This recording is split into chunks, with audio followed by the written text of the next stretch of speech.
Umiiral ngayon ang thunderstorm sa Metro Manila at Central Luzon. Ayon sa Pag-asa, patuloy na uulanin ang ilang lugar sa Metro Manila hanggang gabi.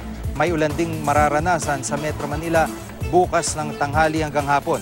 Batay sa rainfall forecast ng Metro Weather, bukod sa Metro Manila may thunderstorm din sa Bulacan, Bataan, Cavite, Laguna, Batangas, gayon din sa bahagi ng Rizal at Quezon. Sa Central Luzon naman, apektado ng ulan ang Nueva Ecija, Tarlac, Pampanga at Zambales. Sa rainfall forecast ng Metro Weather, buong maghapon bukas may ulan sa Cagayan Valley, Aurora at Cordillera.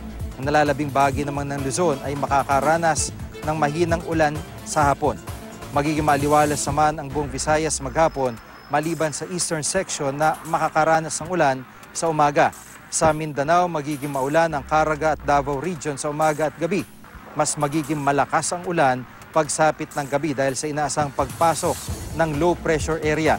Huli itong namataan sa layong 1,760 kilometers silangan ng Mindanao. Yan ang latest mula sa GMA Weather. Magplano para sigurado I am ready. Serbisyong totoo ng GMA News.